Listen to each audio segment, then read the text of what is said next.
Ooh, we're a little bit late. That was all my fault, folks. Thank you for your patience. We are here. We've got a great show. I'm super excited. We're doing the Collector Summit 2024 recap with some special coverage.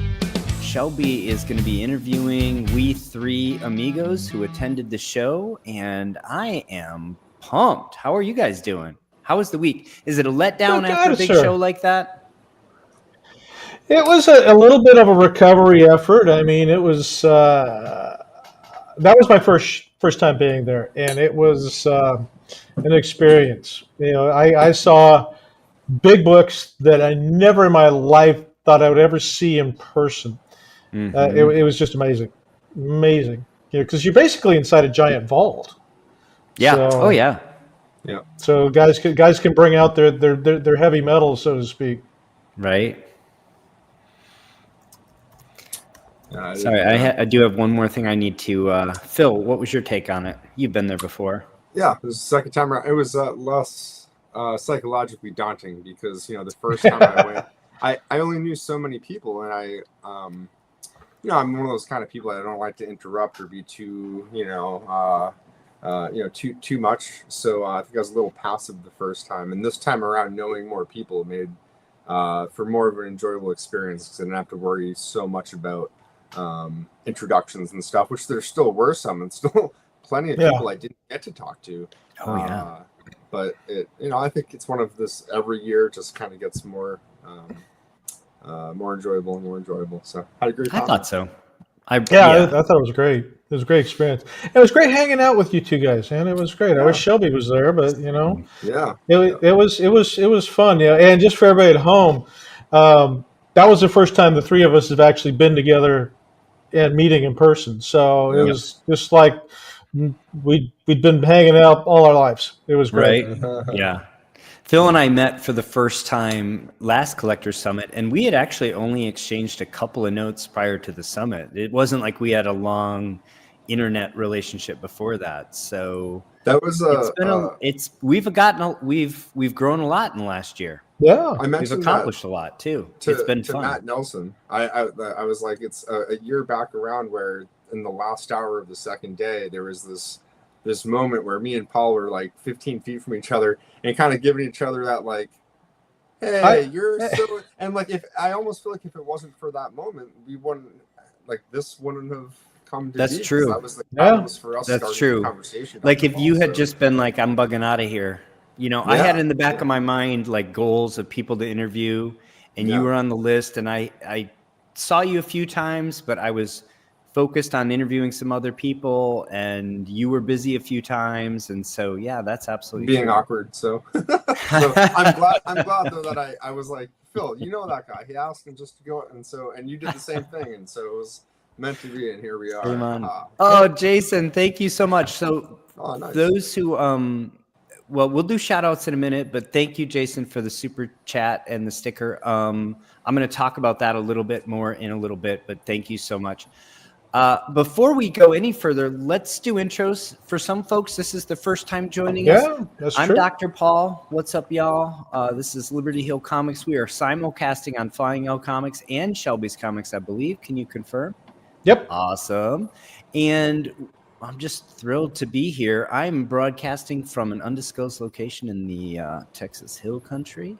And I'm excited about this show. I will let the other folks introduce themselves, tell you where you can find them, and then we'll do shout outs, and then I'll tell you what we're going to be doing in the show, and then we'll jump right into it. So Phil, why don't you tell Phantom Restoration. where you are?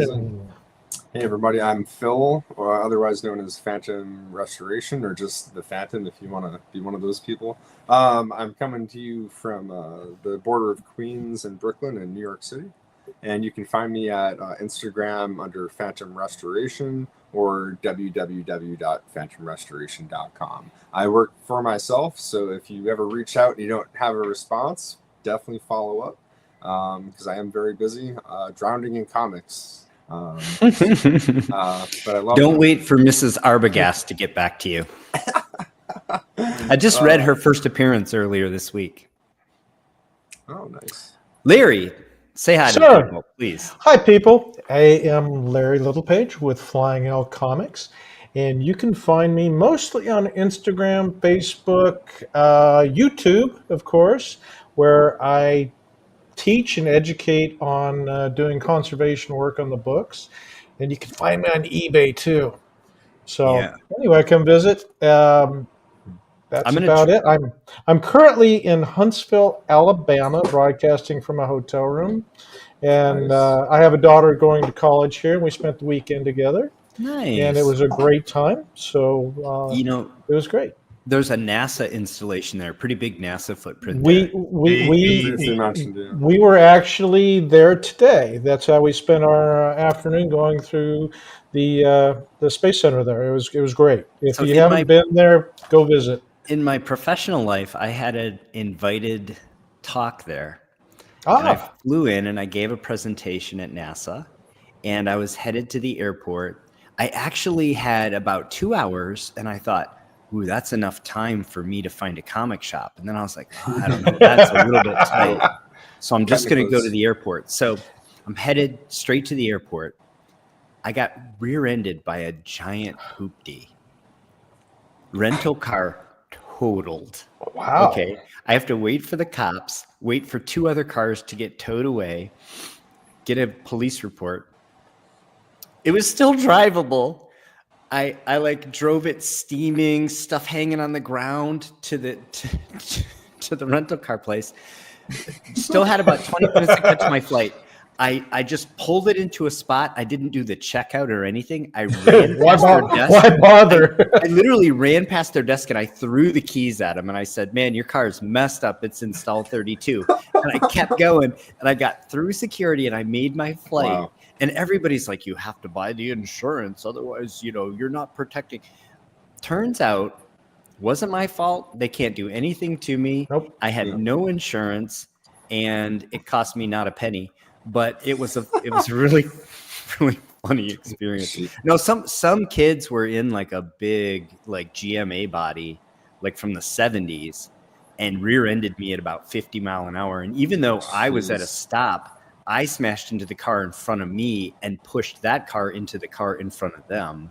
Been there, done that. Yeah. Everybody walked away, fine. But that's my Huntsville, Alabama story. Shelby, do you have a better than that Huntsville, Alabama story?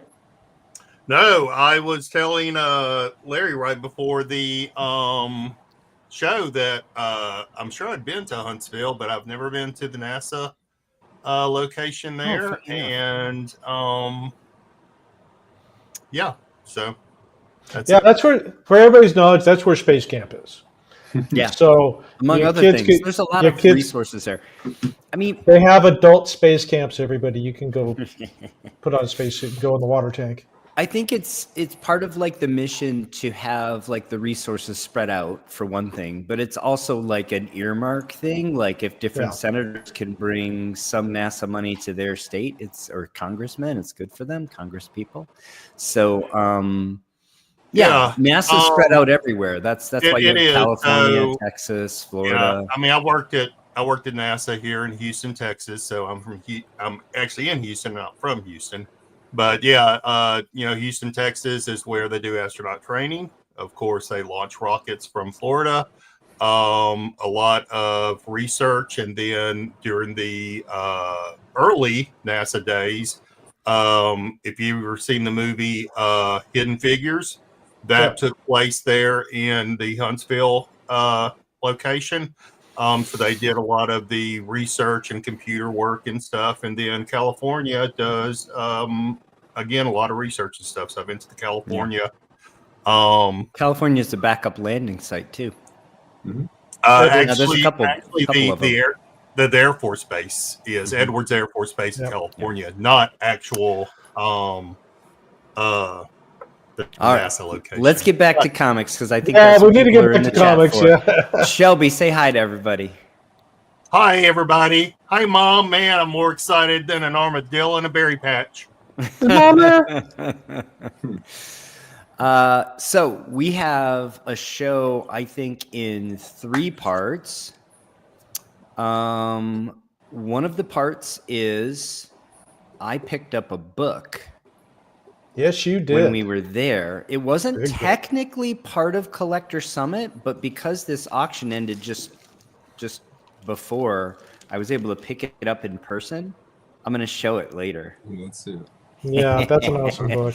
So I have a little segment about that, more in depth on my channel later.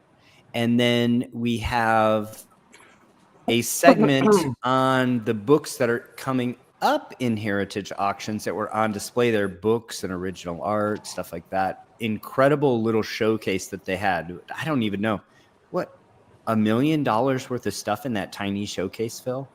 Maybe easy. More than I don't know. You mean inside that little glass case? Yeah. I saw one piece that was for 500,000. Yeah, that's okay, that's what they're estimating. It's in the millions. So we're going to talk about a few of those. I have a video where I walked around the showcase. We're going to show that, and then we're going to talk about a few featured pieces. And but we're going to start off with Shelby doing essentially a kind of rundown of the show and questions for us, and he's going to kind of MC that.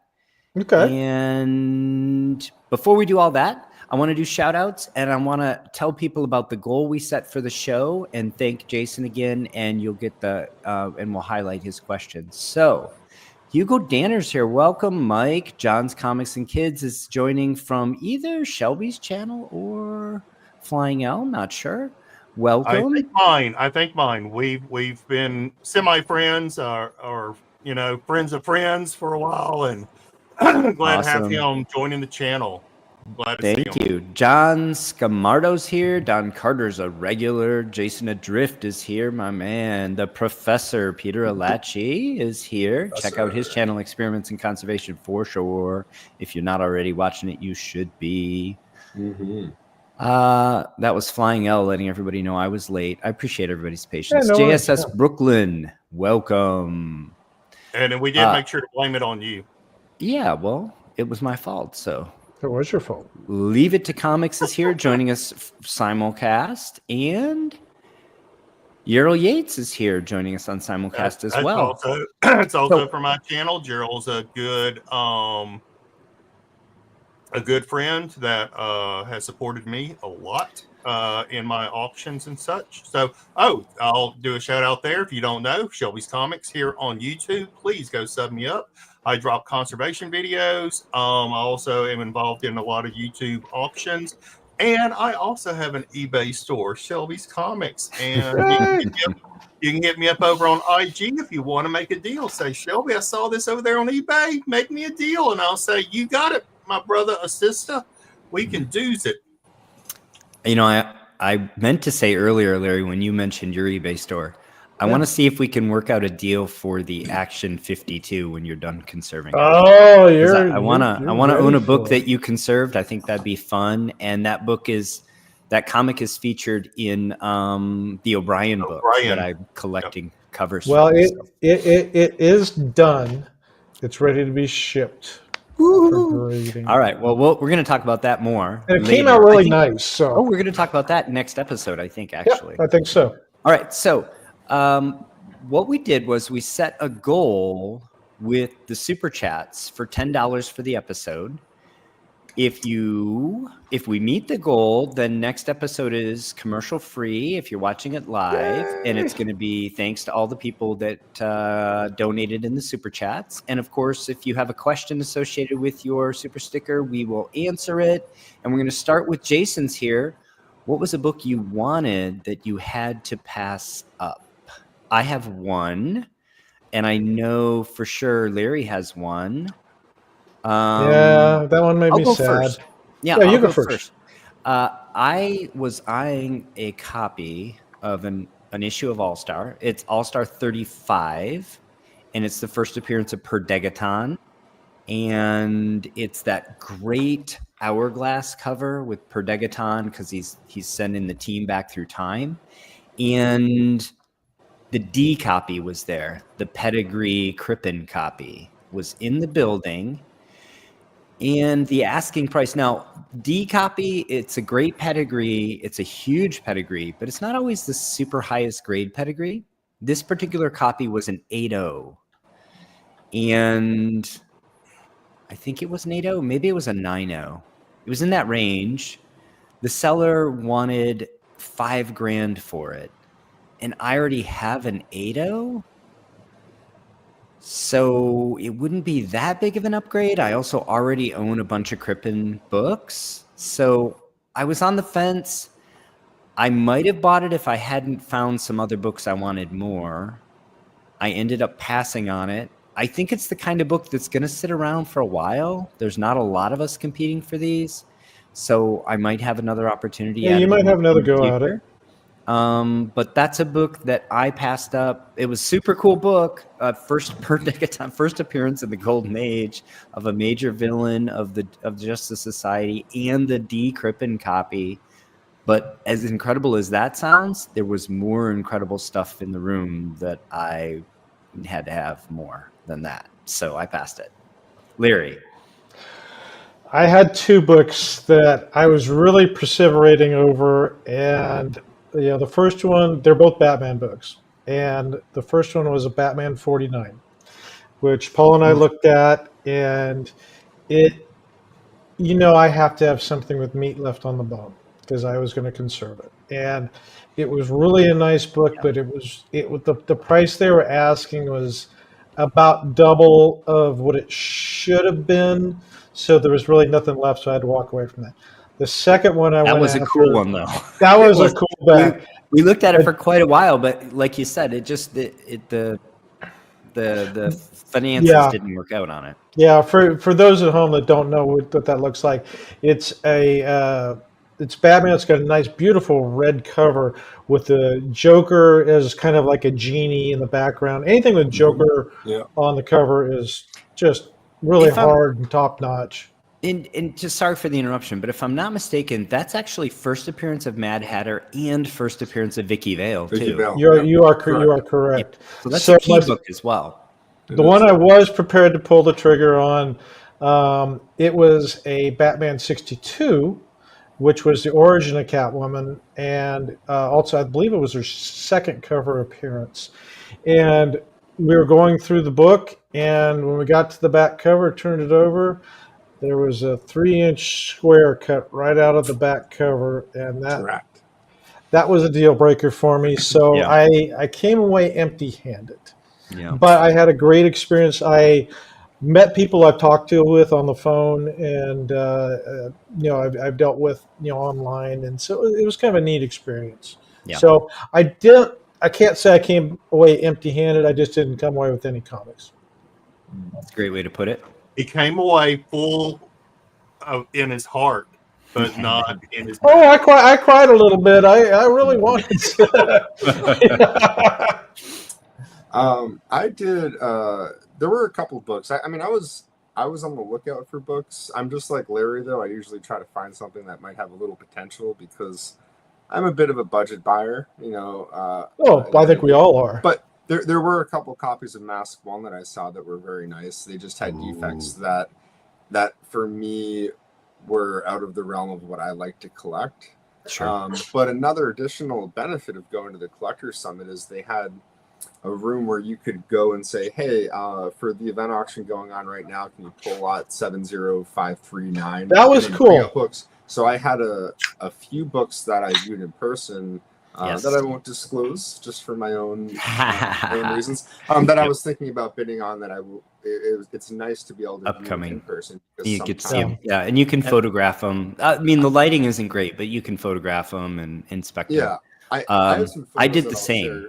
Yeah, I was there with Paul when we did that. He asked to see a couple of really nice books in person, and we saw those, and they were impressive. One of them is one I'm going to go hard at. We'll see if I can get it.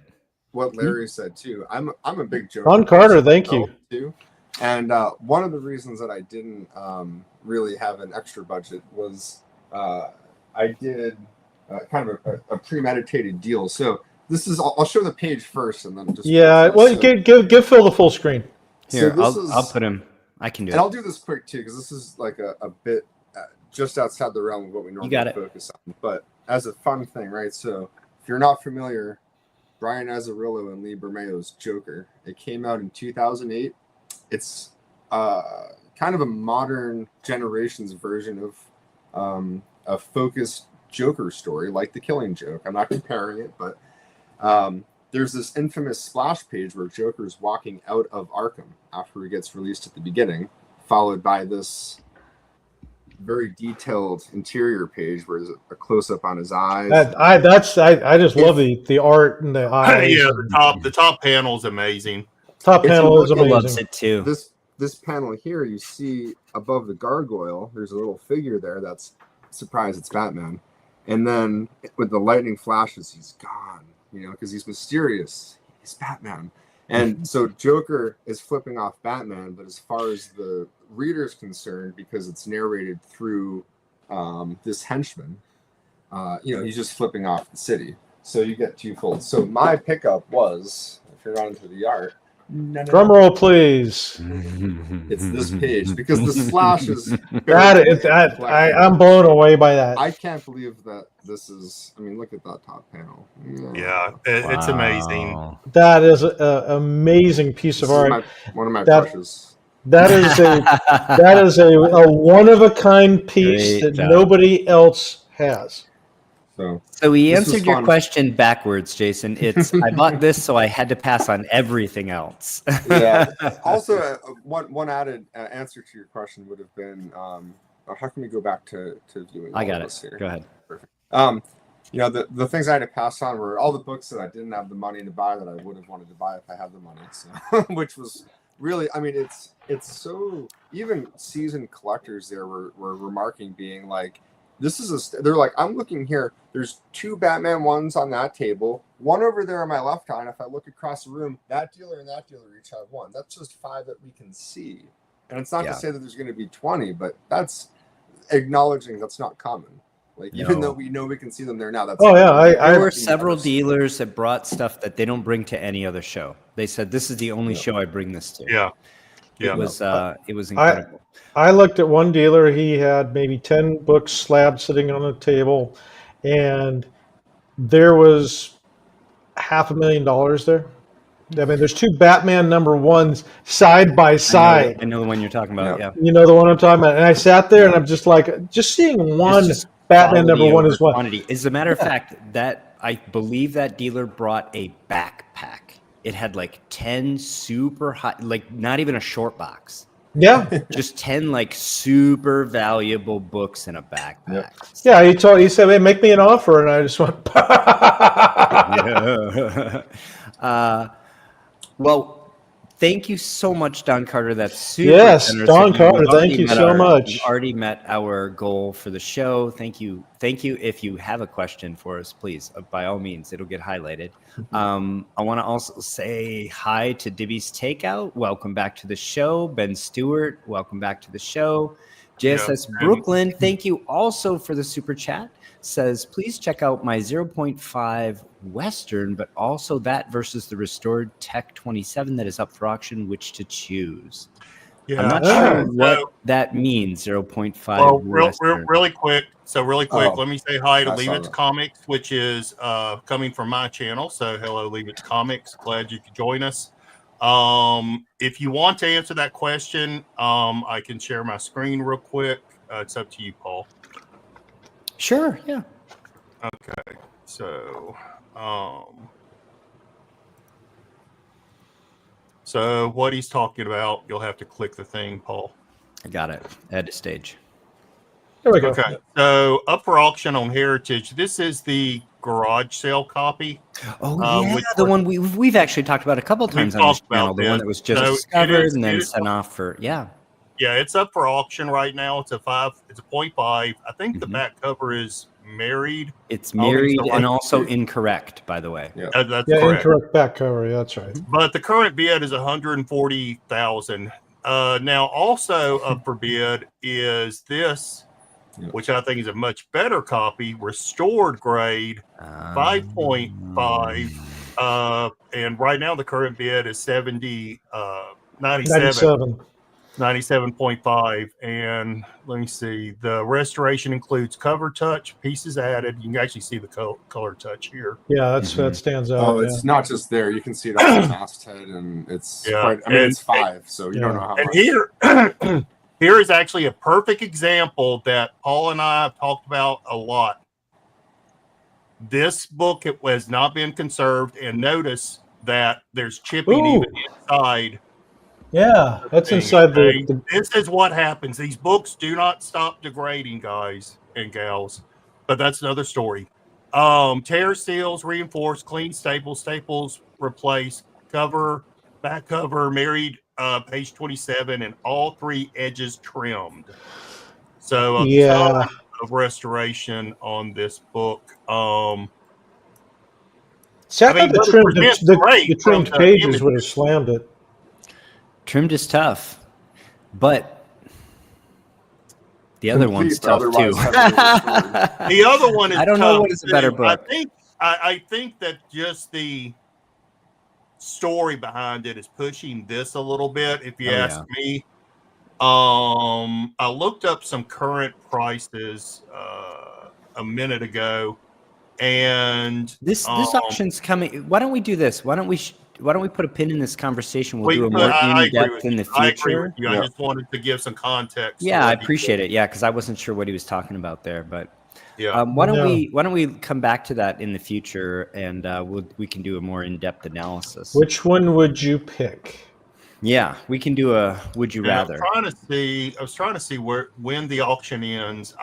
You're more familiar with the layout of Heritage. 2 weeks. There's 10 days left on the 0.5. Yeah. That's when the higher end left on the 5.0. So we're going to talk a little bit. We have another show before this auction is Both of those will be under a live video, not your normal computerized one. There'll actually be a guy with a hammer. Yeah. I would still take the 5.0. Welcome, Mr. Collector 123, who says hello. All hit that like button. That's another person from my channel also. Hello, Mr. Collector. He's here in Houston. Yeah, so I really do appreciate all the people coming from my chan. Shall we jump into my pickup? Yes, sir. You want to do that now? Do you want to do your auction pickup, and then we can do some questions? Yeah, I'm going to go through my auction pickup fairly quickly because I'm going to do a more detailed thing on my channel later. But you've heard us talk a couple times about this incredible Chris Farrell collection, and the main auction was a couple weeks ago.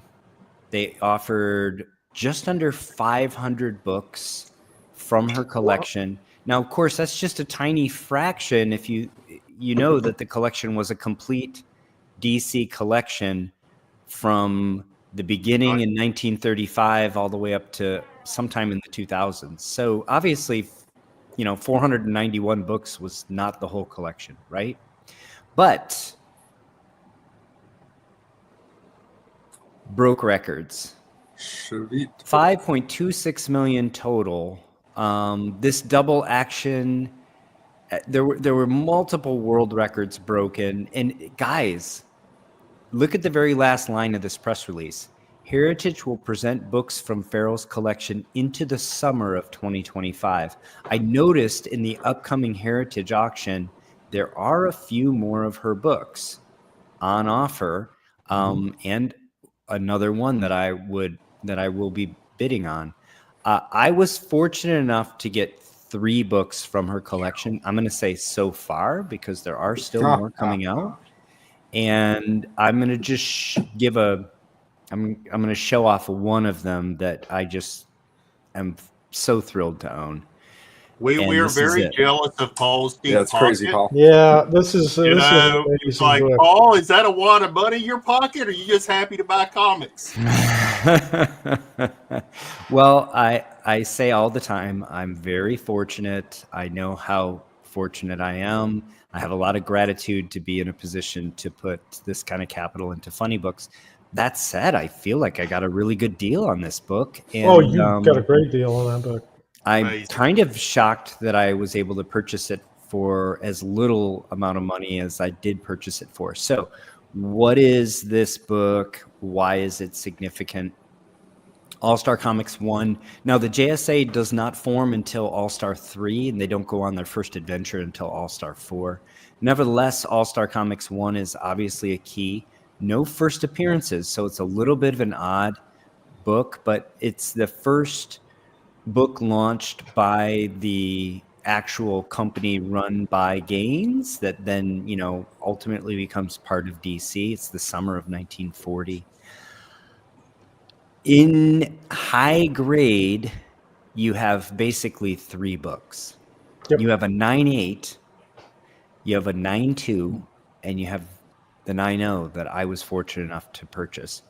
The median grade on this book is a 5.0. There are only 49 universal copies. Are you kidding me? 25 restored, 3 qualified. It's just a tough book. And especially, like I said, if you are trying to put together a very discerning collection of All-Star, as I am, you really had to own one of these 3 copies. Yeah. The rest dropped off, and there's not another copy really with significant bragging rights. Yep. So that said, let's jump into it a little bit. What did I end up with? This is the Carson City collection, or the Carson City pedigree rather, and comes from the Chris Farrell collection. So in a way, this is a double provenance book. It's awesome. Which is, I mean, again, I just am so humbled to be the caretaker of this book, and I'm so thrilled to add it to my collection. In terms of grader notes, writing, right bottom of back cover, you can see it here, barely. On the top of the back cover. Yeah, top right. There's a little mark. You got to crack it. You got to erase that, Paul. Yeah, well, go ahead and crack that open. Well, you know what? I'll tell a story about that in a moment at the end of the deck here. So.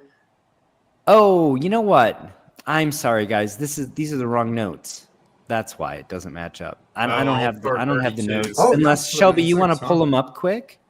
Yeah. And we can share screen. I apologize. That's why we were looking at the wrong thing. But while he's doing that, this was what it hammered for with the buyer's premium.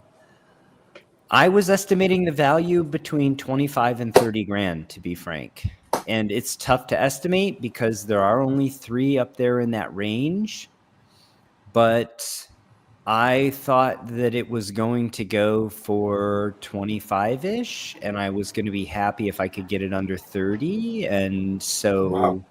I know this has been posted about in the CGC boards, the forums, talking about, how this book was stolen and what a great deal it was.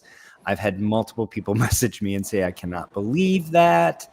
Again, I get that it's a lot of money for a funny book. I get it. That said, it's one of the best copies in the world, and it's yours now. And if you're putting together a collection, like I said, as I am, there really were only 2 other copies potentially that I would put in the collection. And I'm going to show you one of them in a little bit. But I see Shelby's almost got the grader's notes up. I got it. There we go. So here are the grader's notes. Okay.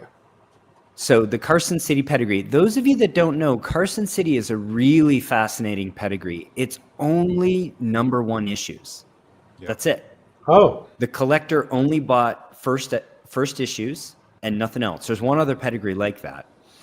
So it doesn't include like Tech 27 or, some of the other books that you might think a Golden Age pedigree collection would have. I looked, this is the 4th highest sale from any book from that pedigree. There's a big All-American Comics one, and then the New York World's Fair 39 are both sold for slightly more money than this. But this is right up there with the most significant book in this pedigree, which of course is a significant pedigree. It's a high-grade pedigree, but again, all #1 issues. So very cool. Because it's actually a relatively small pedigree as pedigrees go. And there aren't that many options for owning a book from this pedigree. Like I said, All American, this book, if you're looking at a run, there, New York World's Fair was a one shot. So was there were 2 one-shots. So if you have a run and you want a book from every pedigree, it's tough. Most runs will not have a Carson City copy, for example. So shadow, full bottom of front cover, stain, right top of back cover, very light crease, right bottom of front cover, very light crease, right top of front cover. So that's how we got to 9.0. I will tell you, holding it, you can see that stain, you can see those creases, but only when you look really close. I mean, at arm's length, it just looks perfect. It's stunning. It's beautiful, beautiful book. It really is. Nice. So, like I said, I was thrilled to pay this price, and we know where the 9.2 is. The 9.2 is not a pedigree, but it is a collection book. It's from the collection of Nick Cage. So Nick Cage owned this. Now, when Nick Cage owned it, it was actually a 9.0. It's been cracked, pressed, and resubbed. It's now a 9.2. So it's second highest in census. And it is offered currently at Metropolis for $66,000. Wow. Someone's offered $39,000 against that, and the owner did not take it. Wow. So again, if the owner's not taking $40,000 for the 9.2, I feel like 18 for the 9.0 that is a pedigree, a double provenance book is pretty cool. And again, the other 9.0 got cracked and resubbed. So maybe at some point in the future, I'll crack and work on my 9.0. We'll see if we can beat Nick Cage's book. What do you guys think? Let us know. So that's a great book. That's what I picked up. Congrats. We can do. Yeah, congratulations. We can do. And look at the reds. Look at the reds on that. It's the beautiful. Reds on that look better than the 9.2. Yeah, the reds are amazing.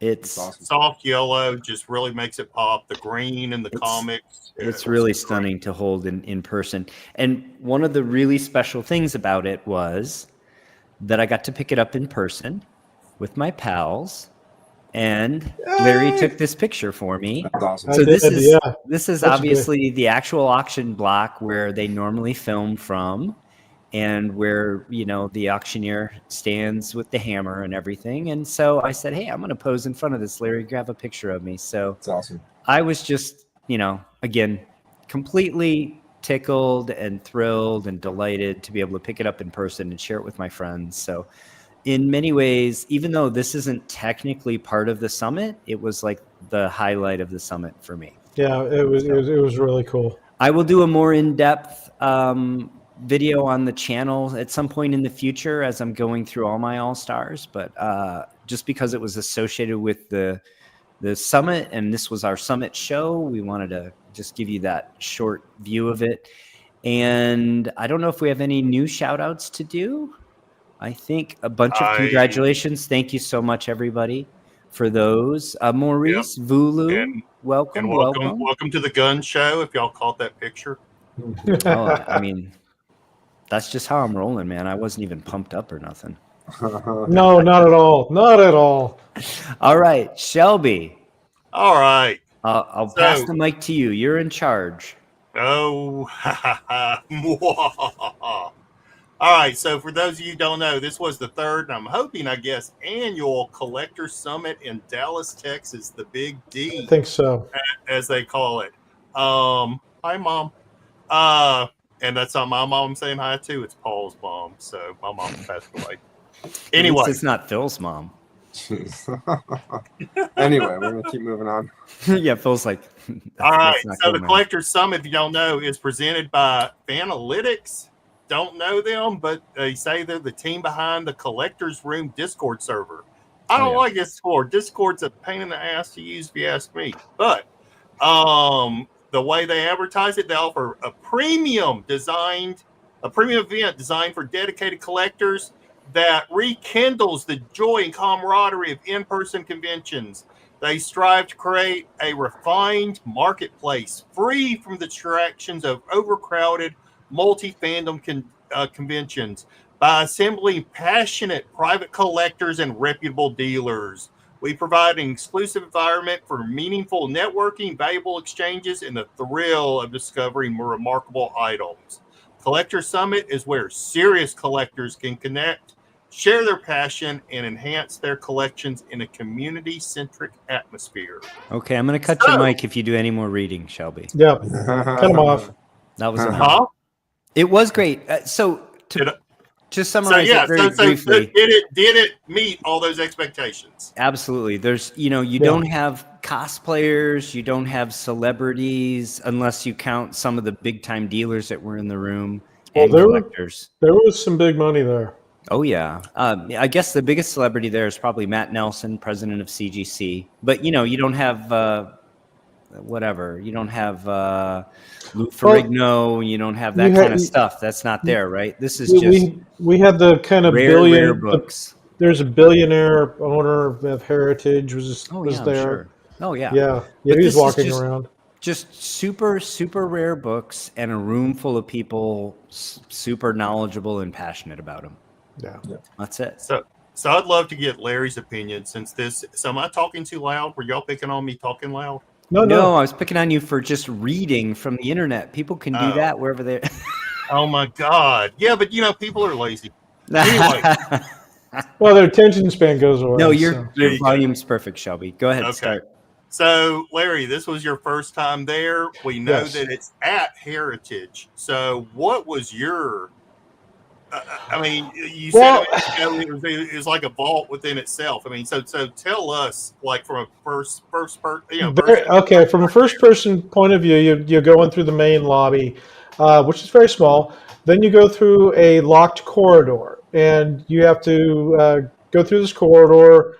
They open the door, let you in. It's almost like a pressure door, and wait till the door closes. Then another door opens to let you into the vault, as I call it, and that's where it's this massive, massive room.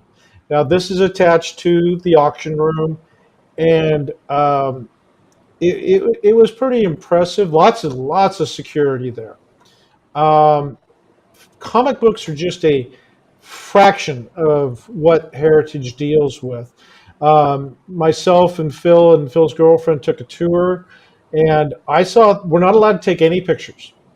That was a really big thing. But we saw things besides comic books. We're just walking through this warehouse of paintings, dinosaur bones, fossils, guitars. Just musicians' personal stuff. Historic artifacts. Movie props. Yeah, the first thing we saw was the moon. We saw the flag that went to the moon. The red Power Ranger suit, which honestly I didn't care about, but I guess it was cool for somebody. But I was just stunned that comics were just the smallest fraction of stuff there, and I can't even put a dollar amount on what's inside this massive, massive building, but it's got to be well over $1 billion just in art. It was just in art, just in coins. I forgot the coins and currency. The stuff. It was just breathtaking to go on that tour, and it was just like, wow. I just want to touch. I did the tour last year. Yeah. So while the tour is happening, they have a buffet, which was delicious. Yummy. And an open bar. And I did the tour last year. The margaritas were really good. And I decided this year I was going to maximize return on the open bar. So I didn't do the tour. Because the tour last year was long, and I was away from the open bar for a long time. So I didn't want to do that this year. But I heard you guys said that the tour this year was shorter. Last year the tour was like 25 minutes. Yeah, it was about 15 minutes. And the reason there's an open bar is that's how high-end comic book deals are done. People making drunken mistakes. Whether you want to courage. get the sellers drinking or the buyers drinking is probably good for the little money to bit flow. of both. The other thing they have a lot of is sport cards and then sport memorabilia, like game worn jerseys. And Larry mentioned that you're not allowed to take pictures, but we were actually able to hold some stuff. Like I held a ring from a national champion that was also a Heisman Trophy winner. And they were like, yeah, you can hold it. You just can't take a picture. You can even put it on your finger, but you can't take a picture of it on your finger. Well, yeah, we weren't allowed to hold anything. That's because you dropped the ring last year, and so they won't let anything. And it was never found. Yeah. It's incredible. Yeah. So, for those of y'all that don't know, the Collector Summit is a little bit pricey. I know I was talking to some friends, and just the normal tickets is $125. But like Paul said, you get complimentary food and drinks. You get the tour. It says you also got a T-shirt. Did y'all get? Yep. Yeah, I've got all 3 years. Okay. Nice. You get a print of this year's artwork and tote. Yep. Mm-hmm. Got a print and a tote.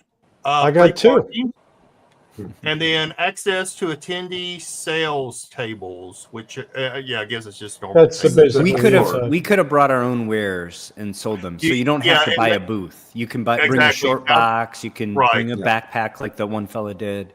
Exactly. Now I was about to say that. So in addition to, and that was my next question actually, but just kind of set the scene, is they do have actual dealers, but then you can just stand at a table and bring your own stuff. You don't have to pay for it. Or it was anything great. Like that. Actually, before we get into that, I want to address the cost issue just real quick, Shelby. Okay. I will tell you that I've been to Austin Comic-Con several times, and this show is less expensive because the Austin Comic-Con, they just nickel and dime you on everything, right? It's $40 to get in instead of $125. Okay, fine.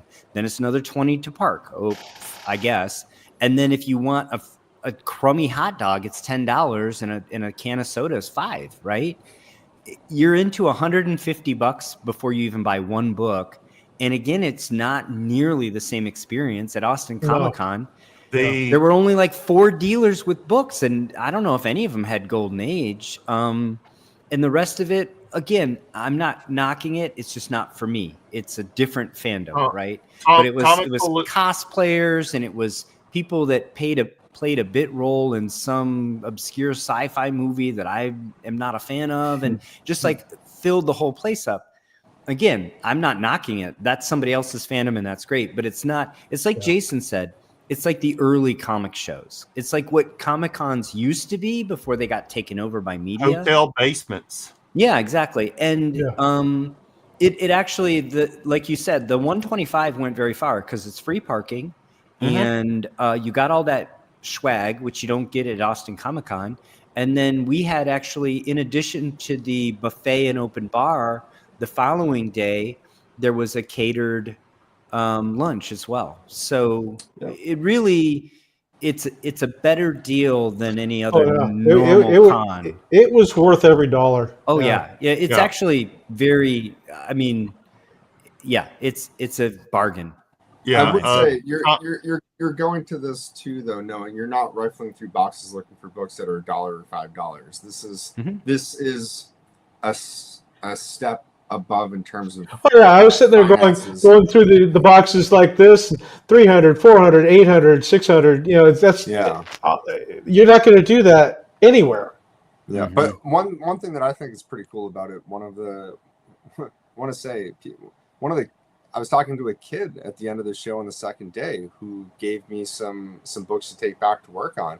He was 18 years old, and he had several books worth several $1,000s a book.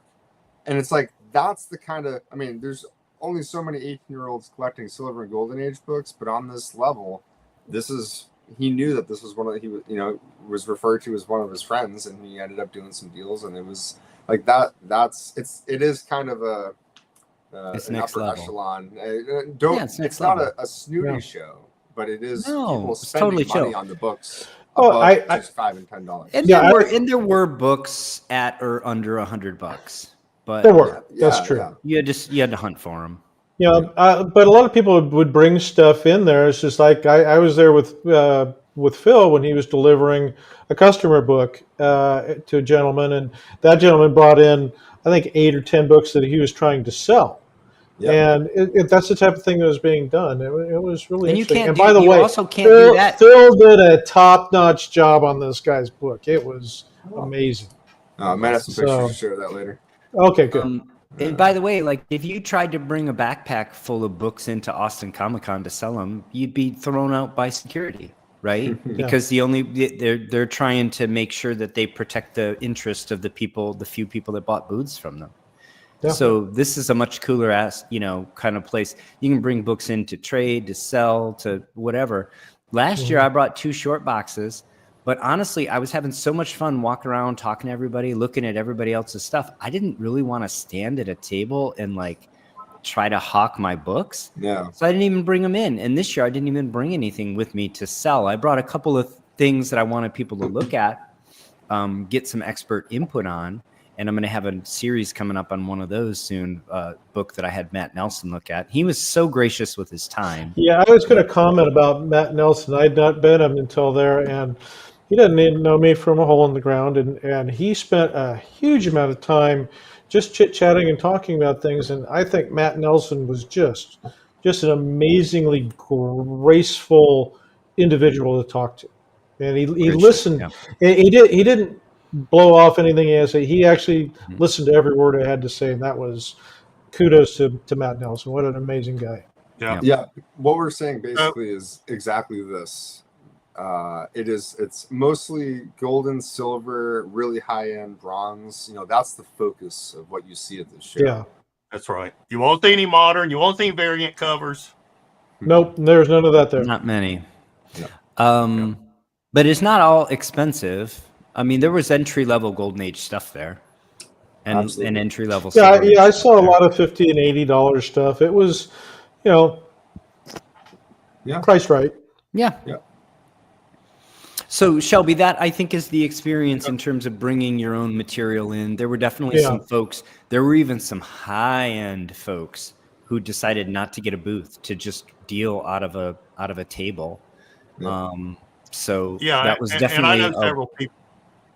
Yeah, and I had several friends that went and such that deal in more of the higher end stuff, original art, and that. And you're right about the cost. Like Comic-Palooza here in Houston, a 1-day pass is $80 to $100. Yeah. I mean, then it's done by the Tourism Bureau. So then there's the regular sales tax, and then there's the tourism tax. Mm-hmm. So before you walk in the door, you've spent $140 on a Saturday. And you haven't even parked a vehicle yet. Yeah, and that doesn't include the $20 parking. Park for free in anywhere in Houston. No.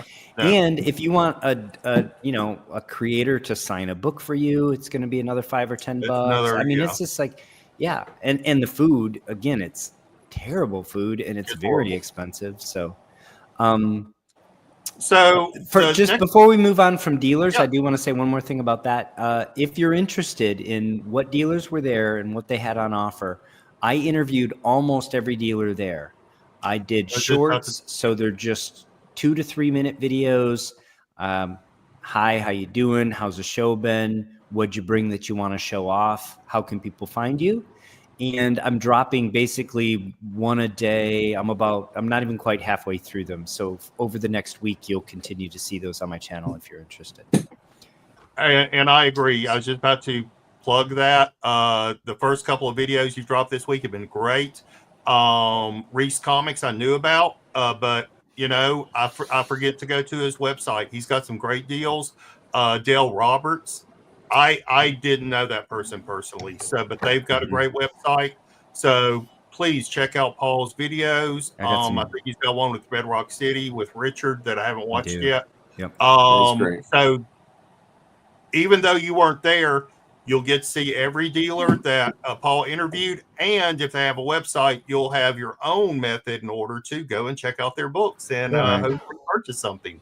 Yeah, I think I interviewed all but 3 dealers, I want to say. So you'll get a pretty good sample. I think it's 10 or 12 You get a pretty good sample. And everybody was very personable there. It was great. I had a really good conversation, with Jeff, Golden Age Guru. He was there, and he was doing the same thing. He was buying and selling. He was just on a table. He didn't even have a booth. Yeah, he came to one of those little bar tables, and we chit-chatted for quite a while. Yeah. He's a friend of the channel. He is. We're probably going to have him on the next time we do like a retrospective on Golden Age, where we want somebody to just, he doesn't have like mad conservation knowledge, but he has mad, Golden Age knowledge. He has mad knowledge on Golden Age, yeah. So we've kind of, in a way, answered most of, or the next couple questions I had. But just overall, would you say that the summit is growing in quality and stuff from the last couple of years, Paul and Phil, or kind of the same people? What was there anything different that you feel like, this is better, or maybe now it's starting to get too pricey, or with stuff? I mean, because that does happen when things start getting more popular. People start bringing more pricey books, or they know they can sell it for a higher value, or so just how would you compare? You say first, because I think this year's show was very similar to last year's show. There were slightly fewer people this year, I believe, but I think there were dealers that brought books that had. Last year, there was still a little bit of buying frenzy. It was the end of the real buying frenzy of Golden Age material. And Golden Age hasn't dropped off dramatically, but I feel like there were dealers in the room that were just a little bit more willing to deal. And so I think there were slightly better deals to be had if you were a buyer. And that's not to say that, there were fire sales going on. When you get to the real tip of the spear in terms of the high quality and the rarity in the Golden Age, you got to pay for it if you want it, because they know they can hold on to it. It's not going down. It's an appreciating asset, even if it's appreciating slowly. But I do think it was, last year it was just a little bit more of a frenzy. I feel like people paid some crazy prices for some stuff last year, whereas this year I feel like people were acquiring books at, fair market value. I don't think there were massive deals, but you didn't have to pay above fair market value to get a book this year. So the food was phenomenal. I think it was very similar to last year, and I think it's the highest quality show. It's my favorite show.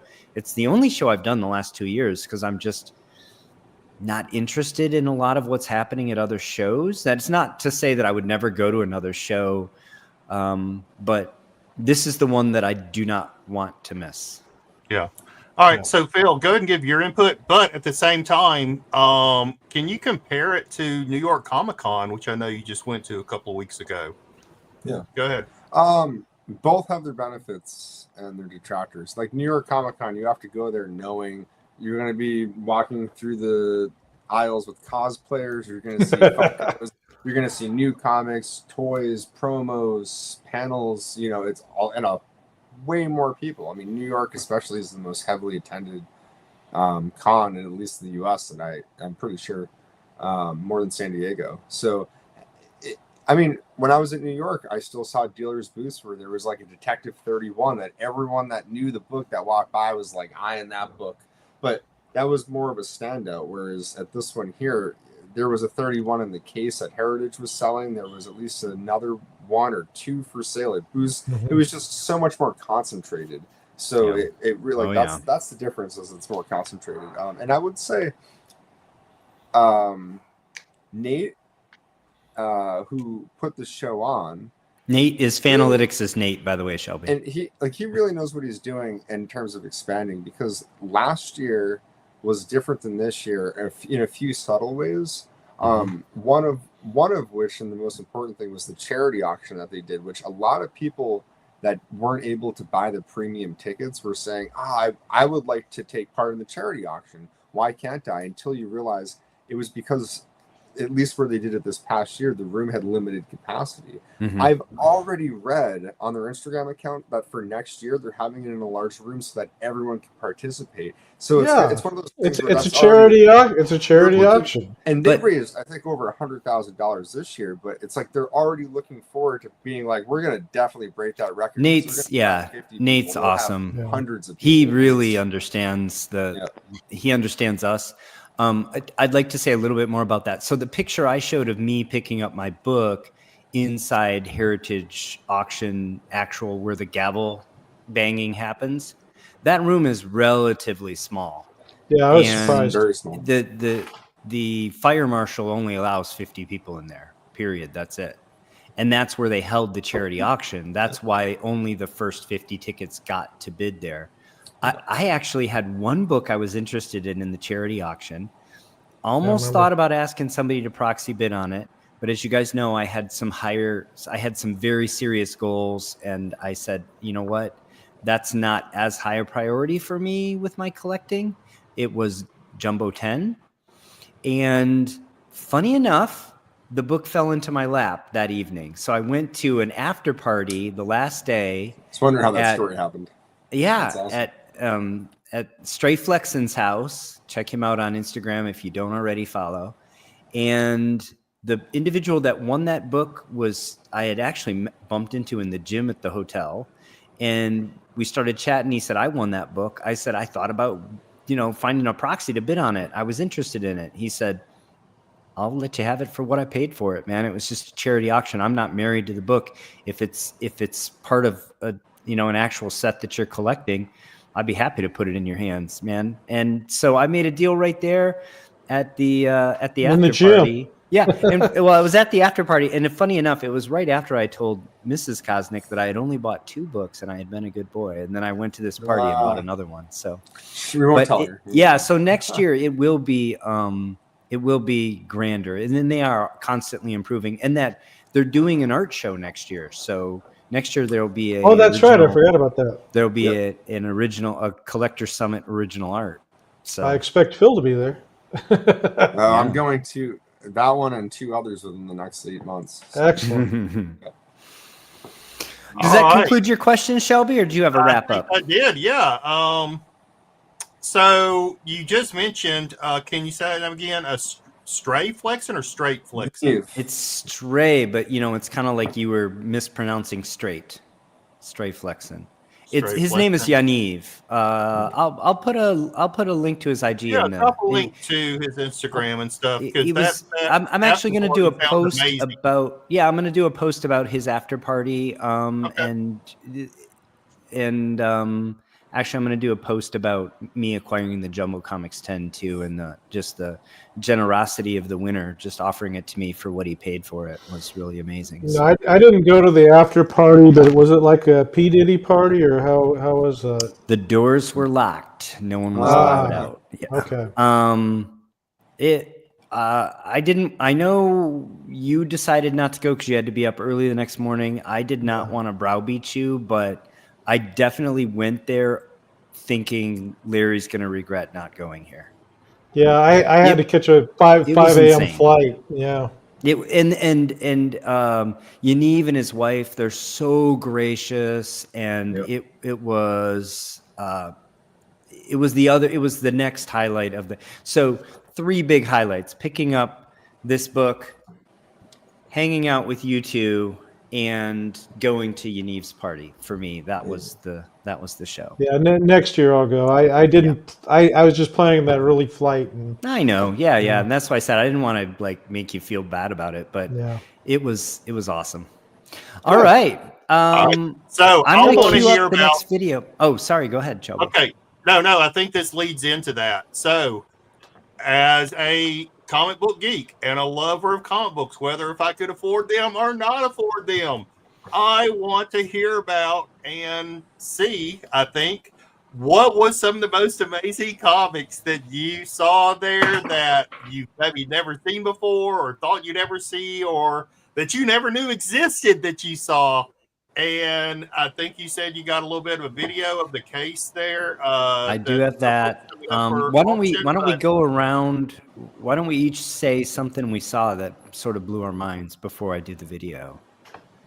right. Phil. No, Larry, you start. Oh, Okay. Well, that's an easy one for me. So, growing up with comic books as a child, I remember being with my older brother, and we were looking at the one of the original Overstreet price guides, and I remember Marvel Mystery Comics #1. That was the #1 highest value book there was. We didn't talk about Superman or anything else. That was it. And it was $95,000 for like a perfect 9.4, was as high as it went back then. And is it Marvel Mystery 1 or Marvel Comics 1? It's Marvel Comics 1. Yeah. Well, it's Marvel Mystery #2. It started with 2, but we know what you're saying. Yeah, you know what I'm talking about. Okay. Anyway, we'll have the Human Torch on the cover. The Human Torch on the cover. Yeah, that was it. And I saw one there at the show. And that was in Yaniv's booth. That was in Stray Flexen's booth. That's what that book was, I believe, wasn't it? Yeah, it was. And I saw it. It was like 10 feet away from me. And I was like, that's the book. That's like a childhood thing for me. And I said, that's the book. And I looked at it. And it got sold, by the way. It was a 1.0 CGC case. And it was gone the next day.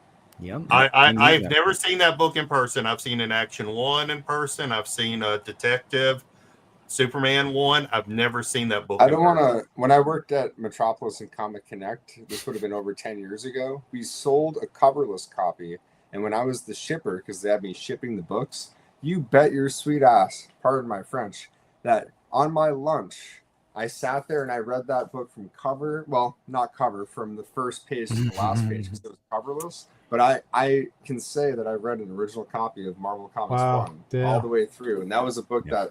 Some of the stories were a little boring, but you know the Human. Yeah, but just a piece of rarity there. Yeah.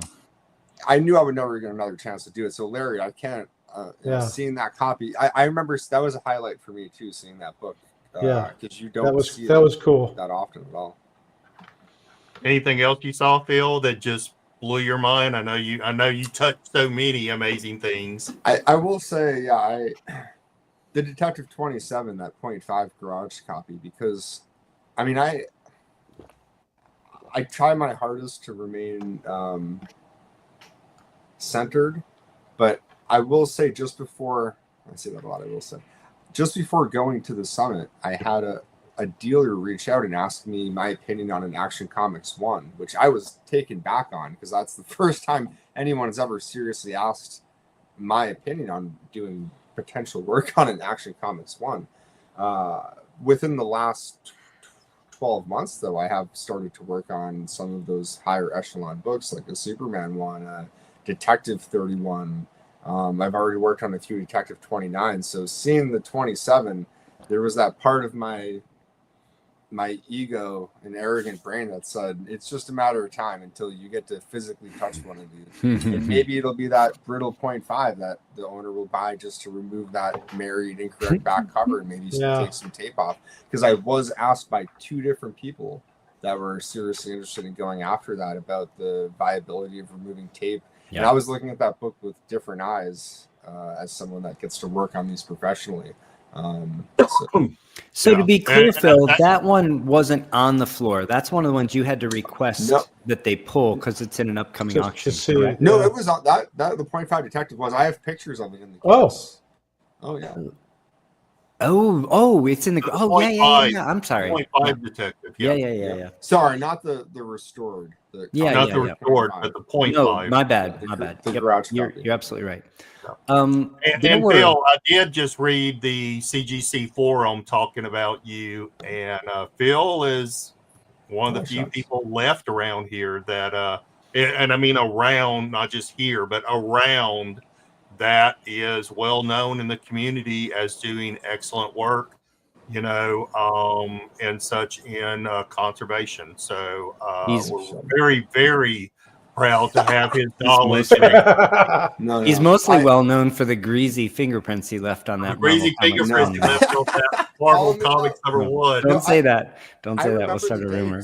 I remember eating my lunch quickly, so I would have time to be able to take my time and go through and read the book. So I was careful, and I was conscious of that. I've always treated the books with respect. Of course, that's something that I was always taught. All right, so what about you, Paul? There were multiple All-Star 8s in the room, which is, yeah, there was a lot of those actually. I think 3 in the room. Actually, have that book, don't you? I do. Okay. Actually, some you hadn't seen. What haven't you seen? I think the coolest thing I saw was the copy of Flash Comics 1 that Semper Fi Comics brought. I saw that. I've never seen one of those in person. I got a good look at that one, actually. Remind us, Phil, was it a 5.0? I believe so. It was a 5.0. I remember it was asking price was a little bit over $100,000. Yeah, I think it was like 140 really well or something. And there were a lot of crazy. There were a few other books that I've seen before, but I've never seen in that high a grade. One of them was the the Bender cover. It's the Startling Comics 49. Oh, 49. Excuse me. Yes. Yeah, Startling Comics 49.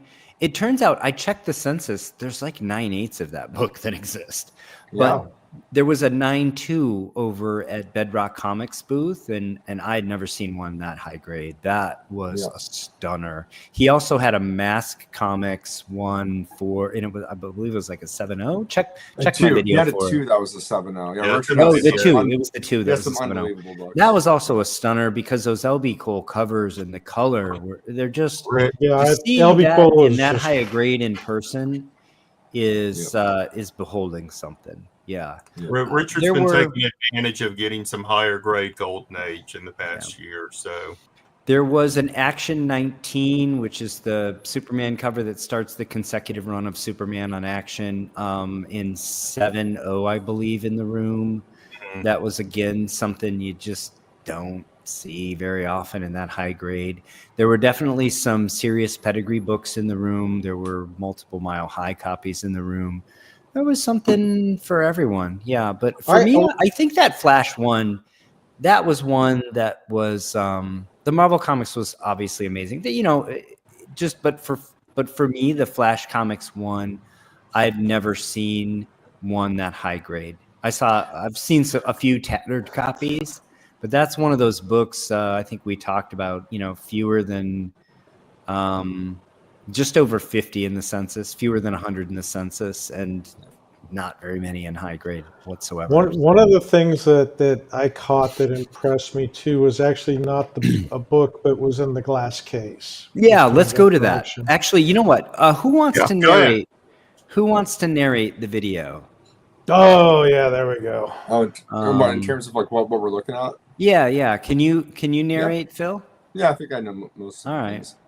So that one right there. Here's the first end of the showcase. Go ahead. Yeah. So you got some some concept art for Wolverine in the bottom there, and one of the pages from the first Deadpool. But for books, you got a Pep 22 there, which is the first Archie, an incredibly rare Golden Age book, and then also another incredibly rare, highly desirable Amazing Man 22.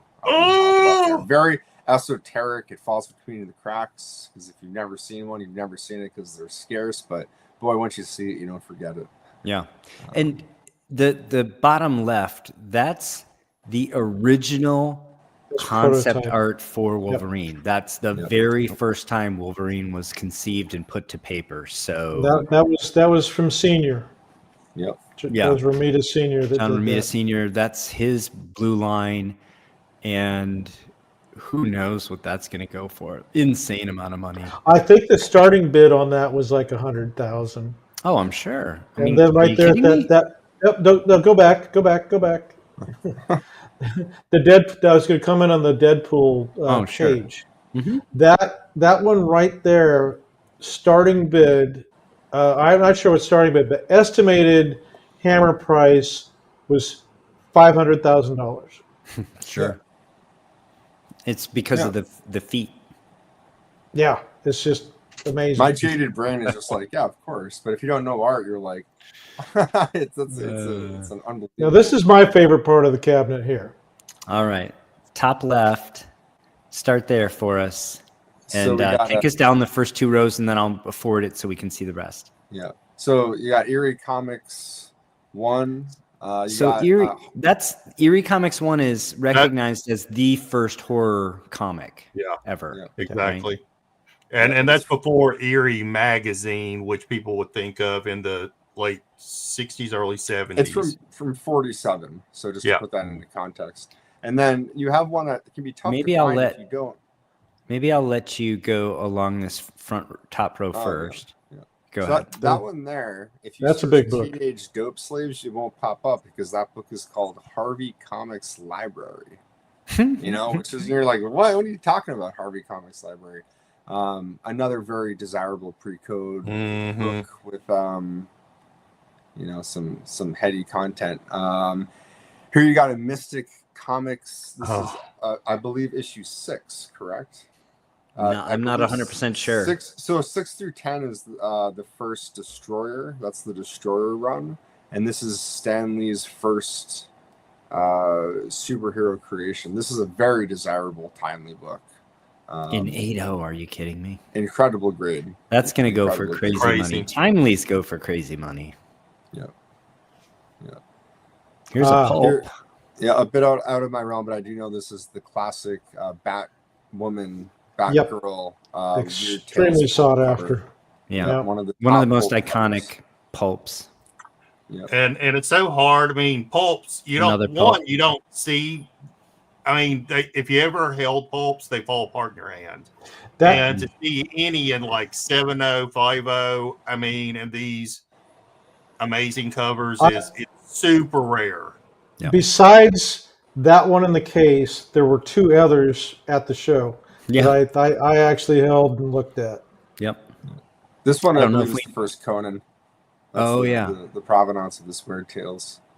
The written by a Texan. Edgar Rice Burroughs. I like that book. Edgar Rice Burroughs. Phil owns one of those. I saw it. My few Golden Age books. Headline Comics 8. It's a classic Hiller cover by an unknown artist. Probably, next to issue 12, it's probably the most desirable issue from the whole run, and for good reason. Yeah. What do you know the market? Yeah. You know the market on this book. What's a 4.5 worth? Yeah, I want to say probably somewhere in the 15K plus or minus. It just depends. I know this particular copy has come up for sale several times, and sometimes there is buyer fatigue on that, for whatever reason. Yeah. But I would set the value of this around 15,000 plus or minus. That's one of the least valuable in the case. Yeah. This is Daring. I want to say it's issue. Is this issue 1? I'm not sure. It's an early Schomburg cover. Mm-hmm. This is where part of my knowledge is going to be lacking, because there really truly are some very esoteric early Golden Age. Oh books. yeah. Yeah, you can spot the Schomburg covers. This isn't one of them. Chamber of Chills is an amazing cover. Yeah, this is the classic Misfits cover here. Incredible. This was their the cover art for the Collector Summit, not last year, but the inaugural year. Yeah.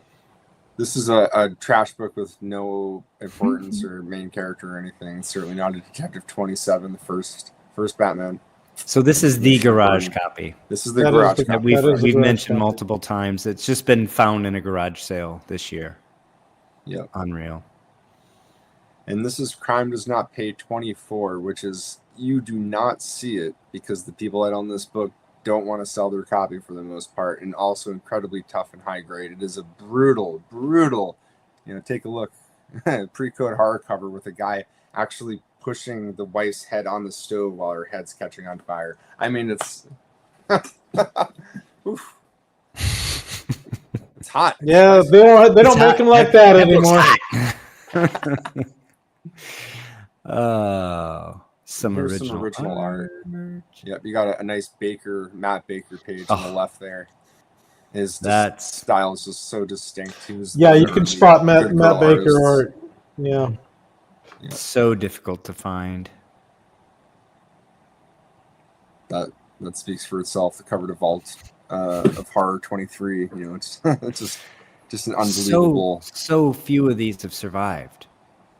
A lot. This is going to hammer deep into six figures. Yeah. Oh yeah, definitely. Yeah. Yeah. Frazetta. Oh yeah.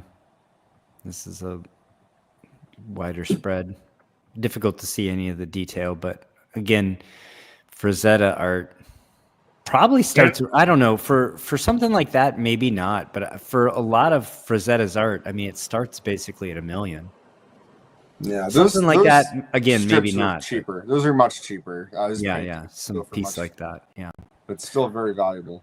Some more pulps. I don't know if we know anything about these, but 9.4 seems insane. Yeah, I think that might be the highest graded pulp. Not just of that weird tales, but of all pulps. No, maybe there's a 9.8. Whatever. For what it is, I assume the grade there is what you're going after. Yeah. Look at that strange stories with the decapitated woman's head over fire. I mean, the police comics there, though, that is known. That's the first appearance of Phantom Lady. Mm-hmm. Oh. In a 9.0. Yep. Get out. Quality comics, tremendous, baby. Tough book. That's another pulp. That's a bit beyond my realm. You know anything about this book? That needs no introduction. It's just a beautiful Detective 29, the third Batman, second time he's on the cover of a book. Remarkable copy. Really not much more to say about that. And really, unfortunately, kind of overshadowed by this monster being, next to Batman 1 and Detective 27. This is the third most desirable Batman cover. For good reason, Detective 31. It's my personal favorite. Incredibly tough book. Too. You see this at anything above a 1.8, really. It's like good luck. This is there'll be like multiple white whales for me with the O'Brien book, but this is in the O'Brien book. Yeah. And a book we've talked about a fair amount that we can finish on. Yeah, More Fun 73, first Aquaman, first Green Arrow, first Speedy in an 8.0.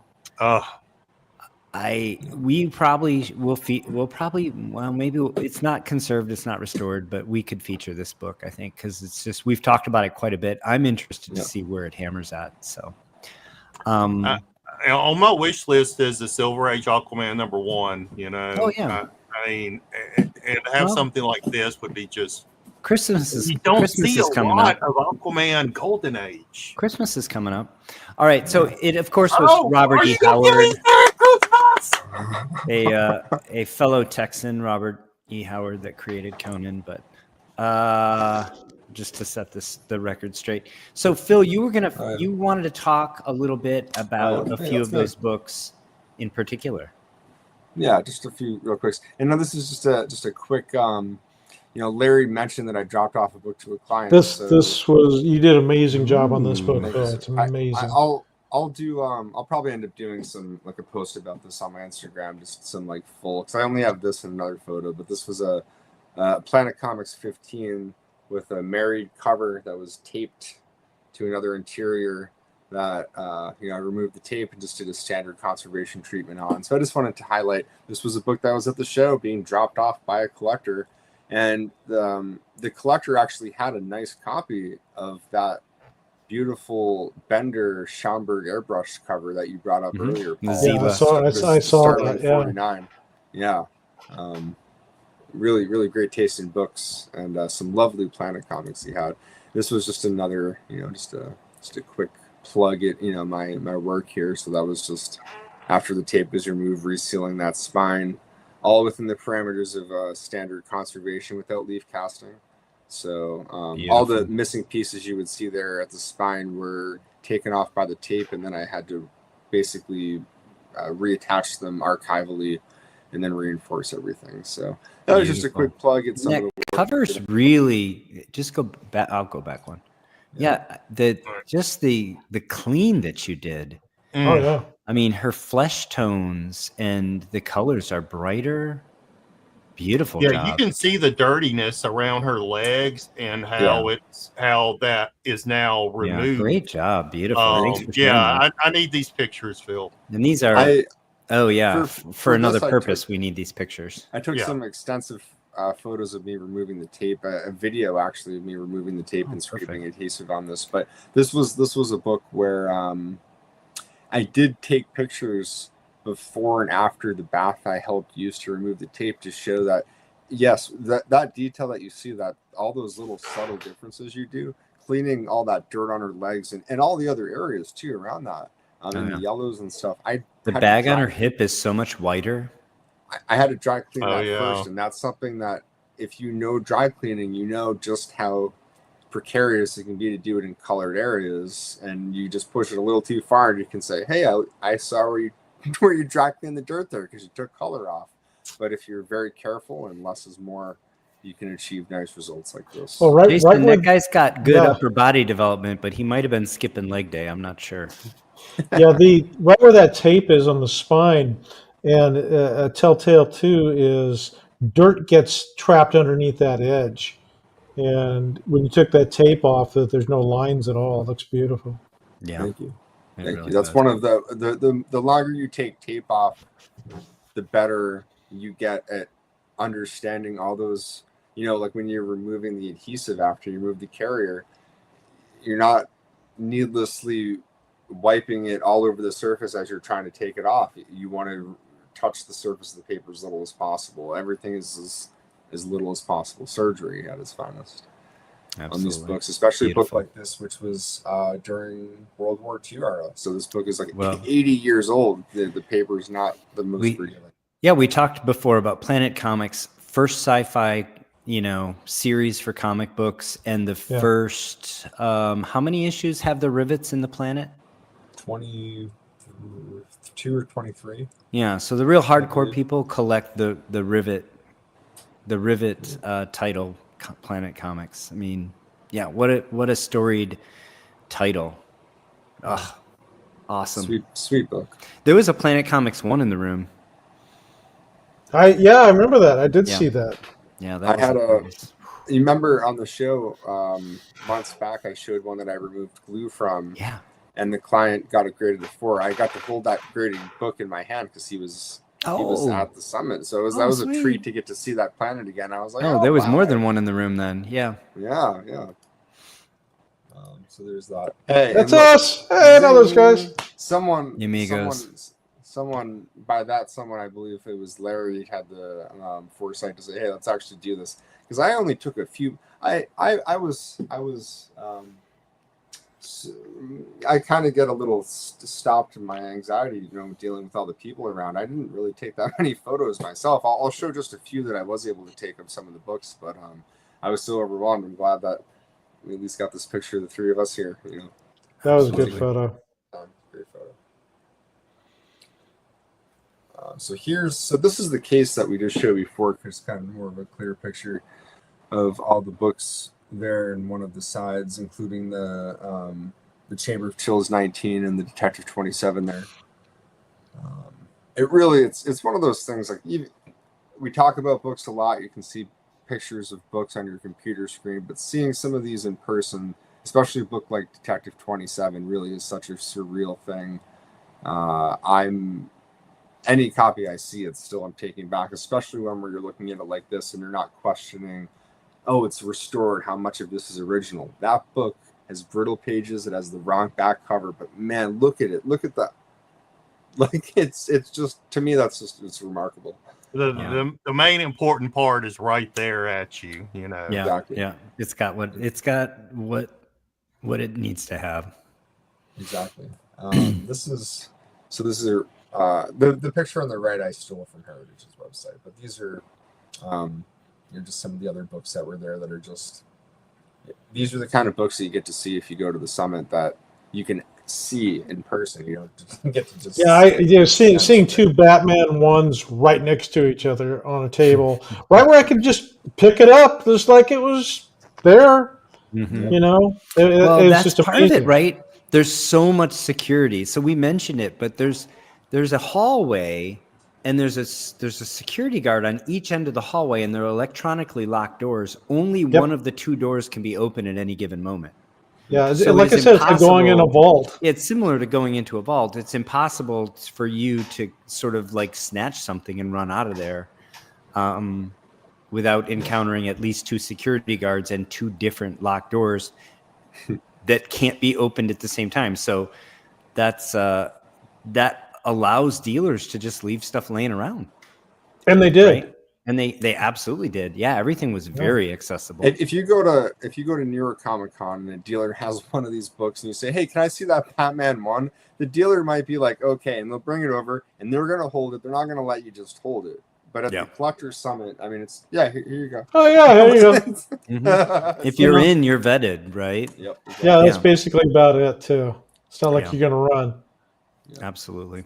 Kind of surreal. This was another. So I just grabbed a clearer picture from Heritage's website, although there were pictures in the case, two of which are there in angles that you don't get to see in person. I got to see because I had a couple people ask me about this book and maybe the potential on having some superficial work done on it. So, they're not glorious, but even just that picture of seeing the book on its side, you never get that perspective. You only get a scan of the front and back. You definitely could do some work around that bottom staple.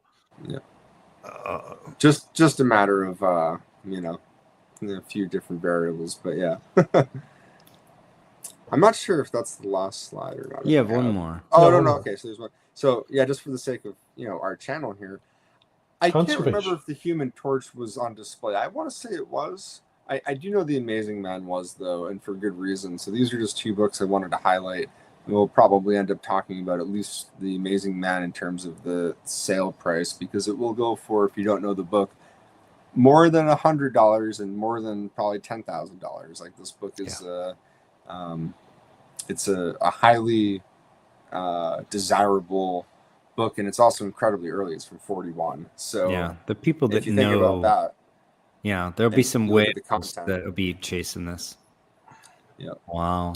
Yeah. And the green monsters with the swastika headbands. It's freaking amazing, dude. Yep. Oh man. Well, thanks for putting that together, Phil. We appreciate it. Great.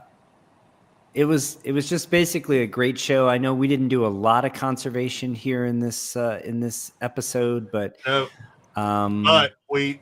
we had a lot of fun. We're down to where you get to show off what you bought. Oh, I'm not today. I knew we didn't have time. We're already an hour and a half. This is the only thing I'm showing off today. But come on. I'll show off some of the other stuff later. All right. Next week. Yeah. This isn't enough for you, Shelby. I wanted to see the jumbo comics. Yeah, I'll show that one off. I want to do that justice, and I didn't think we crammed so much into this show. I'm going to spend a little bit more time on that Jumbo 10. Well, hey, thank y'all. Y'all know the reason I wasn't able to go, and when I talked to Paul, I think you were at the summit. We were talking. I said I want to geek out, and from a fan's point of view of comics, of a lover of comics. I've got questions and I want to hear the deets in glorious detail. And I said, I know other people will want to do the same. So thank you for allowing me to kind of play MC tonight. Oh, it's great. Yeah, it was totally, it was Shelby's concept to do the segment this way. And I think it worked out great. Again, it's a little bit off our main topic of conservation, but I think most folks that are into conservation are into Golden Age books, and that's what we saw a lot of, and we wanted to do this show. So, if I could throw just a quick thing too, please. I had several people mention, some of which I have books on that I'm either have finished the work or they're here right now, mention that they've been watching the show or being able to watch the video. Yeah, I had that too. It was very.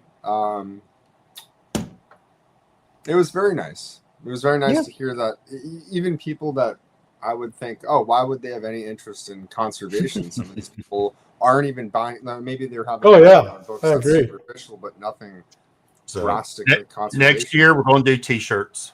So one of us did for this show, but we didn't coordinate. I saw it. Yeah. Well, we've been over our 90-minute where we try to keep ourselves to. So I think that was a great show. Really appreciate great show, guys. everything everybody brought. And thanks again to Shelby for emceeing and for the concept there. Thanks, Phil, for putting together that segment. And thank you everybody who joined live. We had live with commercial free. It'll go commercial full when you're watching it on demand. And next week is going to also be commercial free. Thanks to Jason Adrift, Don Carter, and JSS Brooklyn. Thank you. Thank you guys very much. Very much appreciated. We will see you soon. And if you're going to Summit next year, we will see you at Summit next year. We'll be there. That's my one don't miss show every year now. It's that great. So yeah, I'll make that one every year.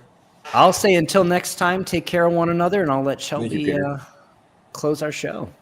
Hey, start saving your pennies, nickels, and dimes, and quarters for next year's summit right now. So get that piggy bank out, dust it off, and start dropping some of that change in there, and then hopefully we'll have a little bit of money to spend for next year. But with that, hey, thank you all for being a part of this. Thank you to everyone that helps support the channel. And with that, we're going to say peace, love. All right. See you later, everybody. Bye, y'all. Hey, thanks for